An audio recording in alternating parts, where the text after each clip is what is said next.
Okay. All right, go, honey. Okay, this year's theme is conflict and compromise. How do you think the incident in Hazleton matches the theme of conflict?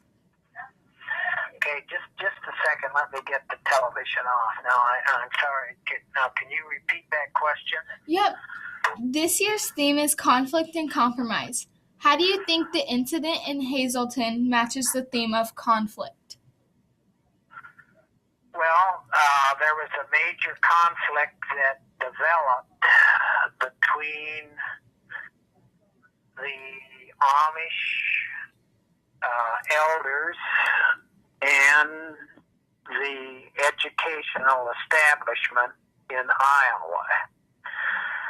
The Amish elders wanted to operate their schools, and we're talking the schools primarily in the Buchanan County area in and around Hazleton. They wanted to operate their schools with their teachers. And so that became a major conflict because the Iowa Department of Education, which I think may have been known as the Iowa State Department of Public Instruction, the DPI, basically told the superintendent that you interviewed that he needed to enforce the Iowa law. And the Iowa law said that all public school students in Iowa needed to be taught by certified teachers. And of course, the Amish teachers that were teaching in the one-room schools were not certified. They were respected by the Amish community and had done well in their 8th grade education, but they hadn't gone, probably none of them had gone to high school, and none of them had gone to college to take teacher education classes. So this was the conflict. Who will teach the children?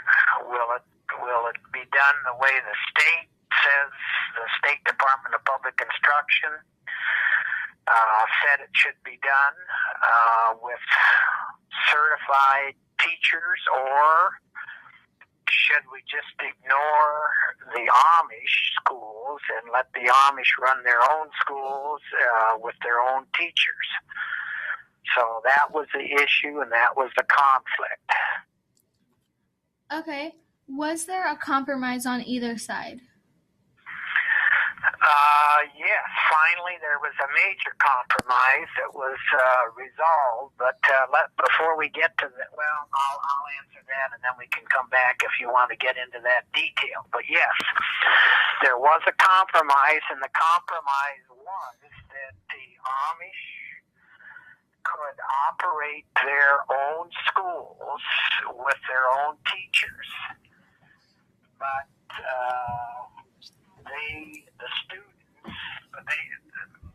the Amish would have to show that the children attending the Amish schools were learning. And in order to do that, the state required that the Amish students take the Iowa Test of Basic Skills. That's what it was called in the time period we're talking about now. Today, we still administer those same tests, but they have a different name. But anyway, they were supposed to take the Iowa Test of Basic Skills and to demonstrate that they were learning. And so prior to this incident when the children ran into the cornfield, there was no supervision by the state.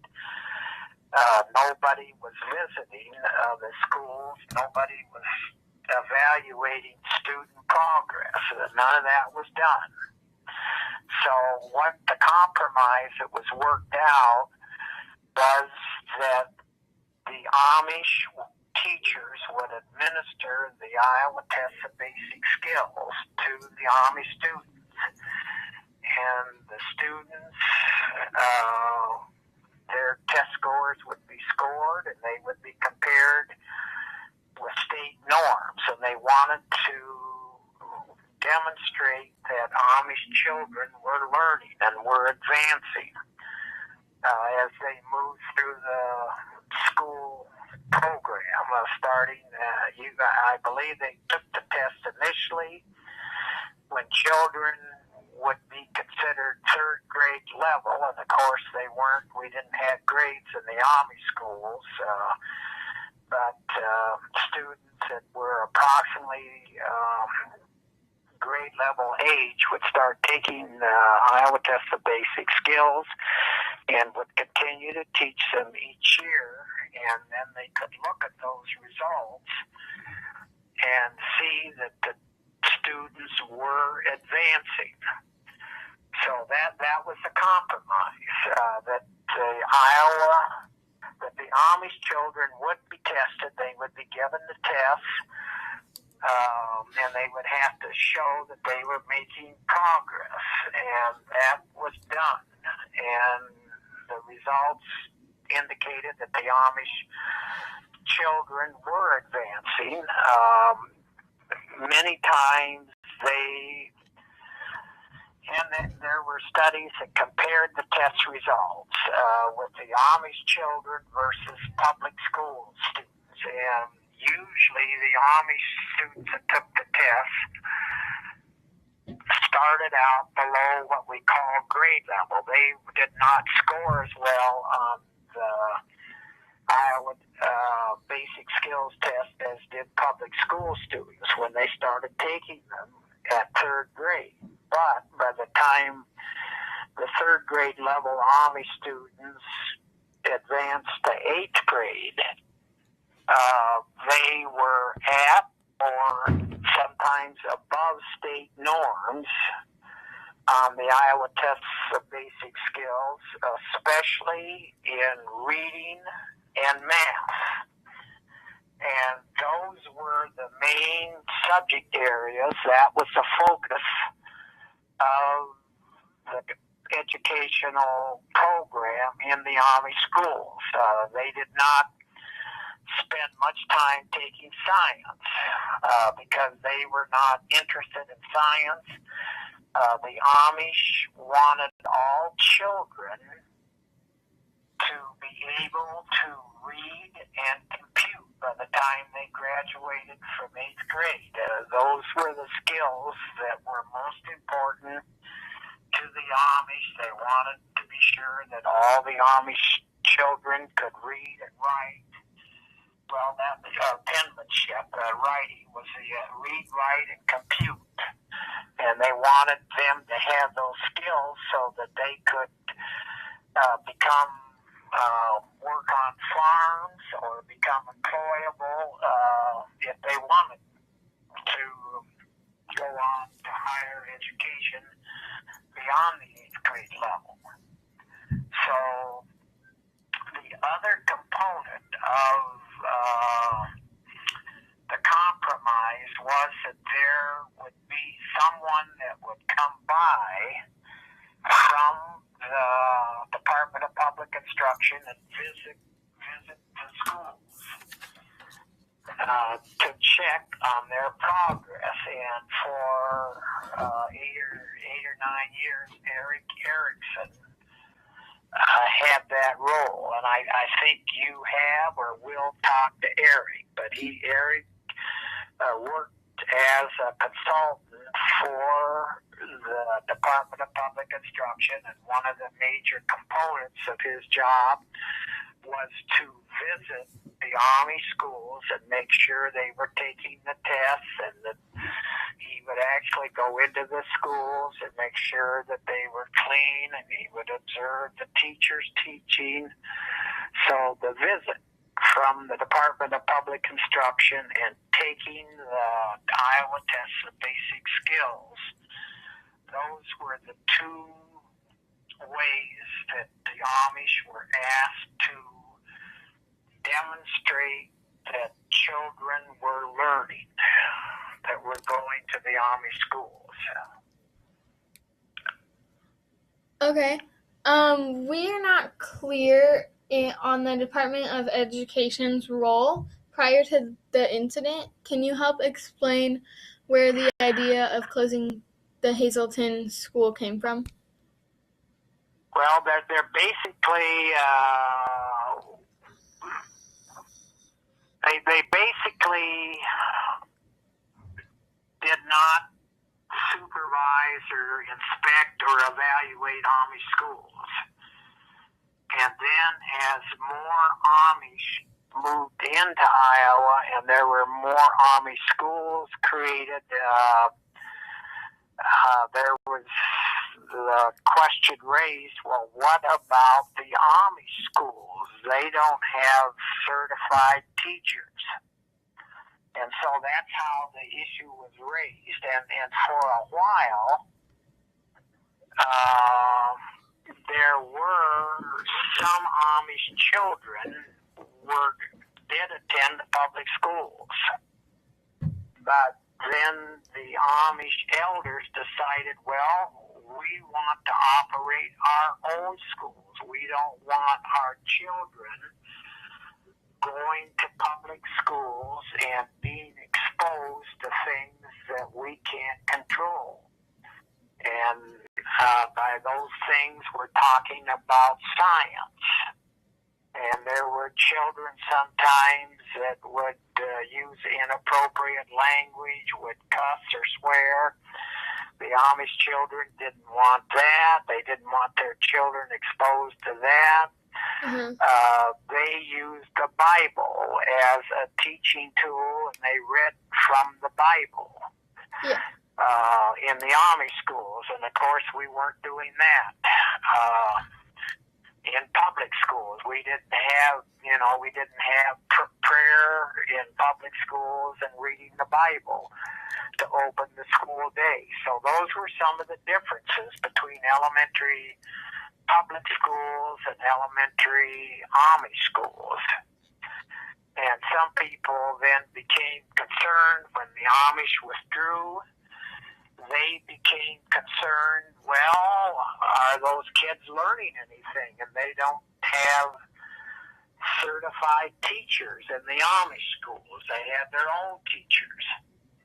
And so some people raised questions with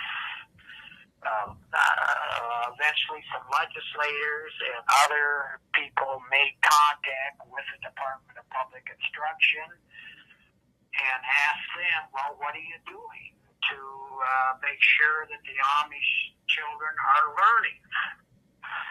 And so pressure was put on the Department of Public Instruction, and then the Department of Public Instruction contacted Mr. Censor and said, you need to make sure the law is being followed, and you need to go out and bring those Amish students into the public school. So Mr. Censor did that. He did as he was directed to do by the public instruction. Paul Johnson was the state superintendent of public instruction then, and then Dave Bechtel was his administrative assistant. And I knew, and I at the same time I was working for the Iowa State Education Association. The ISEA was a statewide teacher organization. And Johnson and Dave Bechtel were good people, but they really did not provide any guidance or direction telling Arthur Censor what he was to do. So Mr. Censor was kind of on his own. He was told, you need to be sure the law is being followed, and so he went out to pick up the students, take them to school, and they did that 2 or 3 days. And then one of the days, the Amish elders again and parents decided they did not want their children being transported by bus into a graded elementary school. So when they came to pick them up, some of the schools were empty. There were no, and the plan was that the old line school bus would go to the Amish schools, pick up the children, take them to school. Well, after a few days, they decided, no, we're not going to do that, and so the children weren't there. And then at the one school where this incident happened, when the old line officials came to pick up the children, the teacher stood in the doorway and yelled, "Run!" And the children ran through the cornfield, and that was the picture that was taken by the Des Moines Register of the Amish children jumping over a barbed wire fence. Mm-hmm. And that picture was picked up by the Associated Press. It appeared in newspapers all over the country, and it went international. So we had pictures of Amish children running into the cornfield in Iowa, and then people, it gave Iowa a black eye. Why is Iowa persecuting the Amish families? Why do the Amish children have to run to get away from officials in Iowa when they're not doing anything wrong? Mm-hmm. So that upset Governor Hughes, and Governor Hughes says, well, we're not going to stand for that. We're going to work out a compromise. And so he met with the Amish elders, and he met with people from the Department of Public Instruction, and they, I believe Hughes went at least once up to Buchanan County to meet with Amish elders, and they had a good discussion, and they explained their position, and then it became a legislative issue. What we need to, if we're not going to require Amish families to send their children to school taught by certified teachers, then we need to work out a compromise. And the man that worked out the compromise was Maurice Behringer, who was a legislator from Old Line, and he's the one that brokered the compromise at the legislative level. And again, they had input from all the parties, and the compromise was that the kids would be tested with the Iowa Test of Basic Skills, and they would be taught by their own teachers then. And the Department of Public Instruction would send out a supervisor to visit the school, make sure the school was open, teachers were there, they were using books, and they were providing an educational curriculum. And those visitations usually were done in the spring of the year. And then that lasted for maybe 8 or 10 years, and then the Department of Public Instruction stopped sending a representative out to visit the Amish schools each year. But they continued to do the testing, and there are students today that are tested, and those test results are scored at the university, the testing office in Iowa City. There's scored just like the other schools, just like your school. You take, and again, it's not called the Iowa Test of Basic Skills, but you take the standard test, it's sent off to be scored, and the Amish tests are sent off to be scored as well. And that continues today in 2018. But here is another wrinkle that most people don't understand. In Buchanan County, Wapsie Valley and Jessup operate 7 one-room schools for Amish children. And so we have 7 public one-room schools, or 7 one-room schools operated for Amish children that are the part of the public school system in Iowa. Mm-hmm. And at those 7 schools, they do employ, Wapsie Valley and Jessup employ licensed teachers, just like the teachers that are in the graded elementary school in their districts. So we have 7 public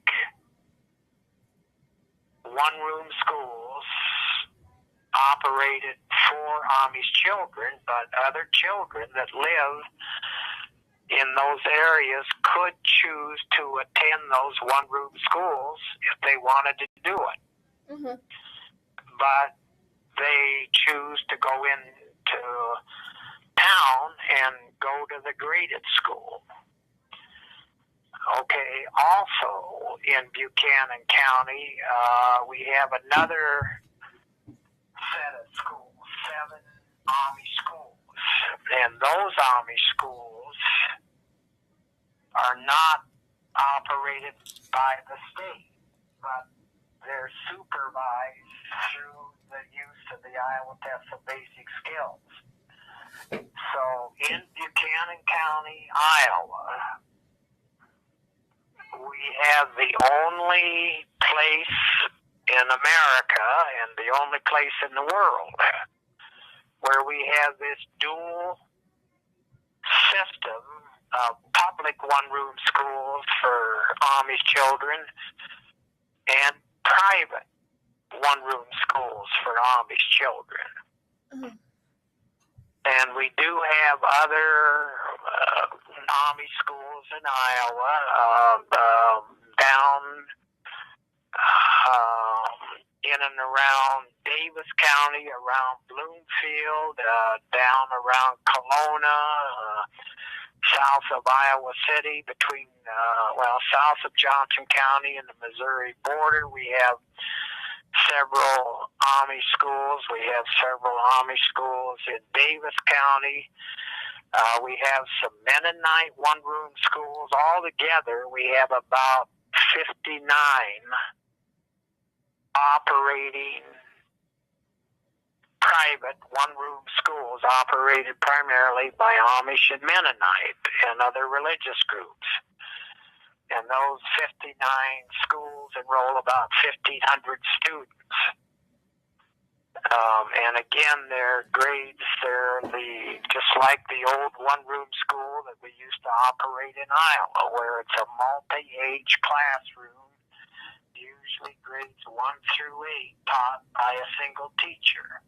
Uh-huh. So we still have one-room schools enrolling about 1,500 students operating in Iowa today in 2018. And many people think that all the one-room schools were closed back in the 1960s in Iowa, and most of them were, but not all of them. Okay.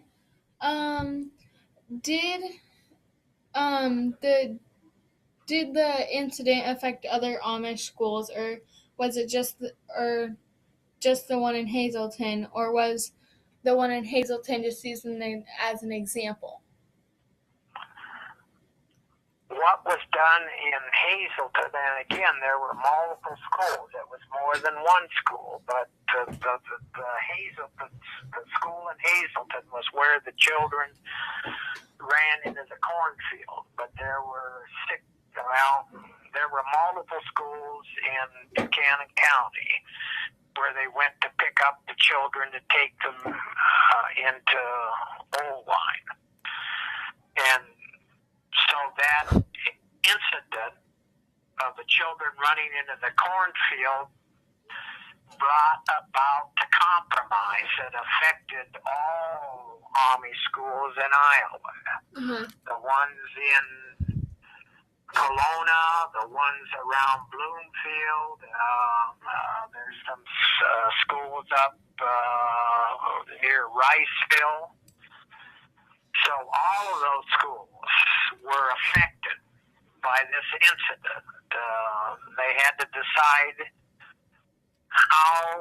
who will teach the Amish children. Will they be taught by the Amish teachers, or will they be taught by great teachers that are certified, that have gone to college and have received teacher training? So that's the issue, and it impacted all the Amish schools in Iowa, and then the way it was resolved in Iowa, it was usually handled that way in other states, where again Amish children in Pennsylvania and Ohio and other states were tested to be sure they were learning something. That was the compromise.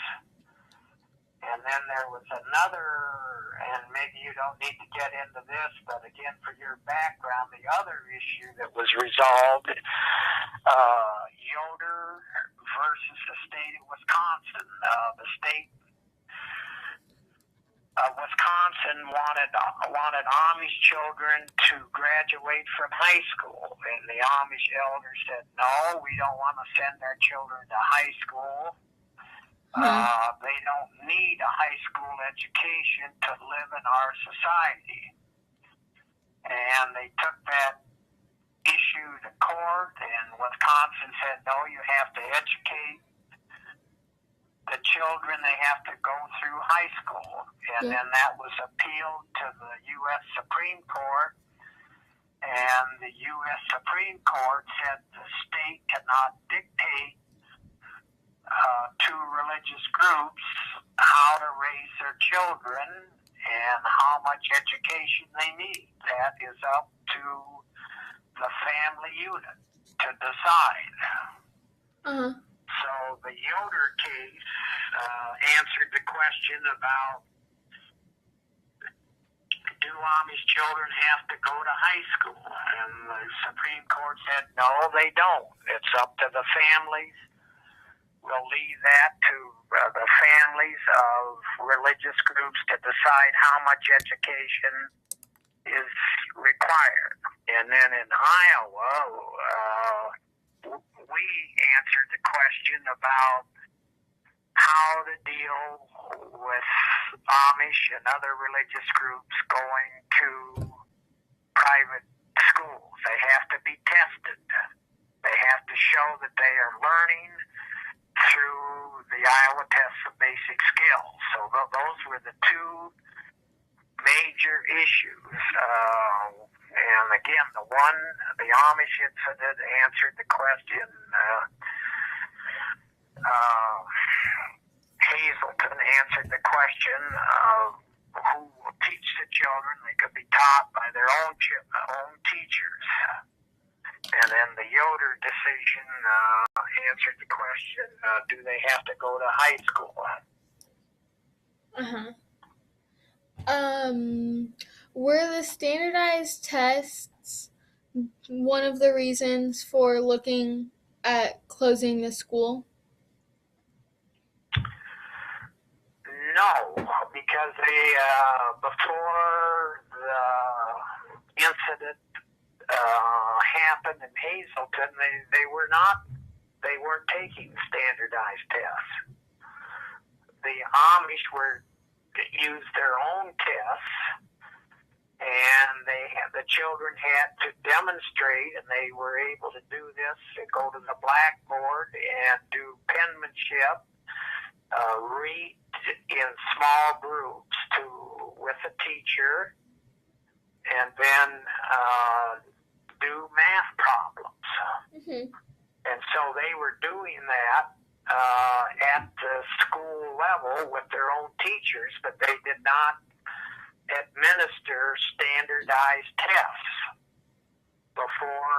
state required them to use the Iowa Test of Basic Skills. They were not used in Amish schools until the state required it. Yeah. Who were some people at the Department of Education who were involved with this incident, other than you? Well, I wasn't at the Department of Education. I was with the Iowa State Education Association, a teachers organization. Uh-huh. Well, some of the key people, and I believe all are deceased except Eric Erickson. Yeah. Eric Erickson, and then a woman, Edith Monroe. Uh-huh. Edith spent some time, and she was involved in working out this compromise, and she visited the Amish schools, and then she left Iowa, and Eric Erickson visited the Amish schools in Iowa. Uh-huh. So those two people were directly involved, and then Dave Bechtel was the administrative assistant to Paul Johnson. And those four people were the major players, the major people that were involved. And Dave Bechtel, Paul Johnson, Edith Monroe have all passed away. Yeah. And Eric Erickson, of course, is still alive. But other people, there really aren't any other people working and now they call it the Iowa Department of Education. Uh-huh. There aren't people working there now that were involved with this issue. They can read about it and understand it. But there really aren't any other people that you could talk to really at the Iowa Department of Education that could explain it any better than I just explained it. They weren't involved. And then there were newspaper reporters. Gene Raffensperger was a reporter from the Des Moines Register. Uh-huh. He went up to Hazelton. He wrote about it. He's still living. He's retired. He's no longer working. And then Tom DeFeo, who was the photographer at the Register, left Des Moines several years ago, went to a newspaper in Denver, Colorado.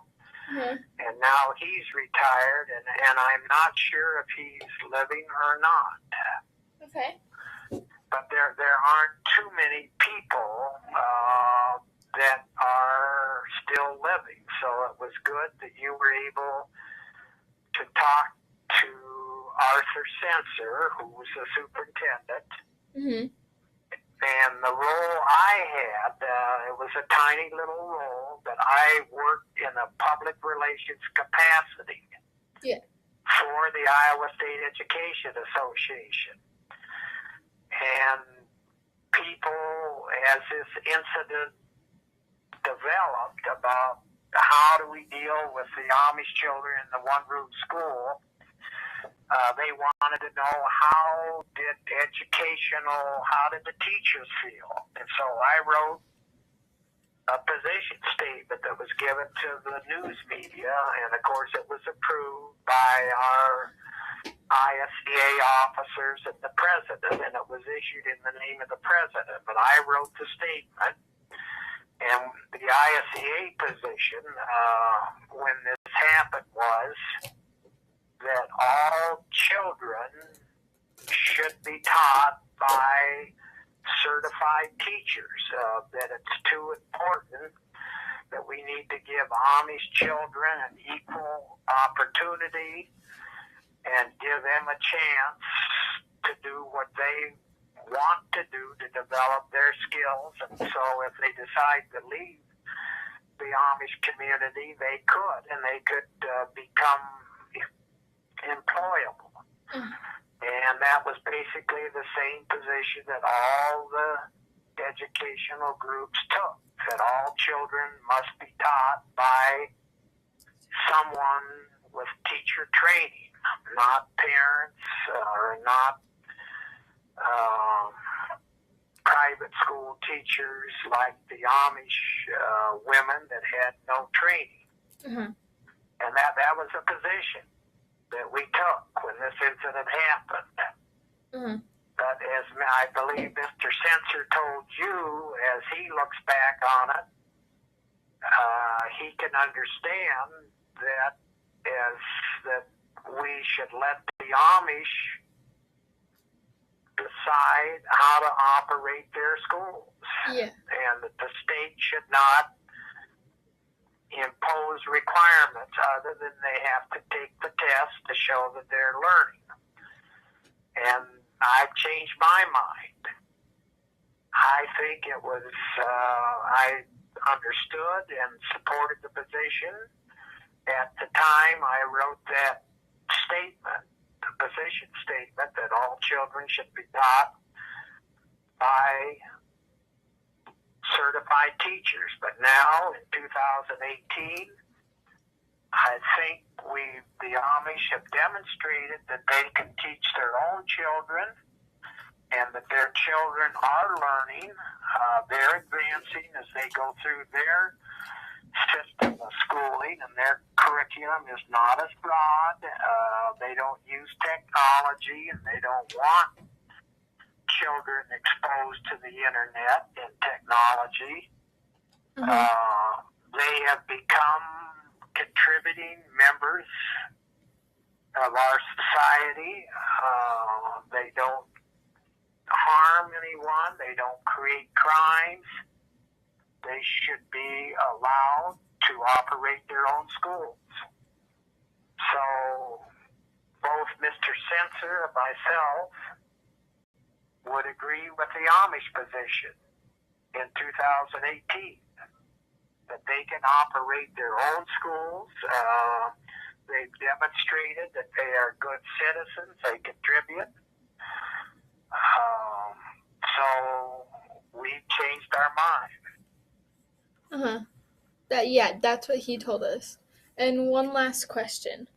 We have researched at the State Historical Library, interviewed Mr. Sensor, Jason Clayworth from the Des Moines Register, Eric Erickson, and Mark DeWalt. We have also been to Hazleton with no luck of speaking to anyone from the Amish community. We did send a... Okay, now you're fading out. Okay, you looked at Jason Clayworth and have seen the comments Mark DeWalt have made, and then what was your question then? We have also been to Hazleton with no luck of speaking to anyone from the Amish community, but we did send a letter to Andy Raber to see if we could talk to him. But do you have any additional resources that you might suggest to help us for our project? Well, you have talked to Mark DeWalt. Okay. No, I think those are the main people. You could talk to Gene Raffensperger, but I'm not sure. The other person, and I mentioned this to your teacher, and I think you've made a contact with Kelly Rundle, who he's doing a documentary on the Amish incident, Fourth Wall Films. He's based in Moline, Illinois. Yep. And he would be a good resource person because he's done a lot of research. Yeah. And he's knowledgeable. And they're doing the film, and it will be done probably at the end of 2018. So if you could spend some time interviewing him, that would be very worthwhile. Yeah, she did mention that. But that is all the questions I have for you. Okay, well, if you think of something else, your teacher has my email email address, and she could send an email, and we could talk some more, or I can try and respond in writing. One thing, I guess, selfishly, I would like to. Well, I'm going to be involved as a judge at History Day. But now, tell me, what are you doing? What kind of project are you doing? Are you making a poster? Yeah, I'm doing an exhibit. It's like a 3-sided science board, but Right. it's bigger. Okay. Well, I would like to see that, but I can see that in Des Moines. So I don't expect you to send it to me to let me look at it. But last year, a student wrote a paper, and they did send the paper, and I could look at the paper and make some comments. Uh-huh. And then there's other students that are doing what, a documentary? For the Amish topic? Yes.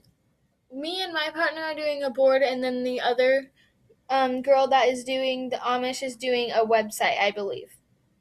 A website. Okay. Yeah. Well, I would like to look at the website in advance. When you get the website finished, or when she gets the website finished, Uh-huh. the other student, I would like to look at that if she's willing to share that with me. Yep, I'm sure she will be. Okay. Well, good luck. And now you're in junior high. What grade are you in? 7. Okay. I have a granddaughter that's in 7th grade in a small school up in Northeast Iowa. Uh-huh.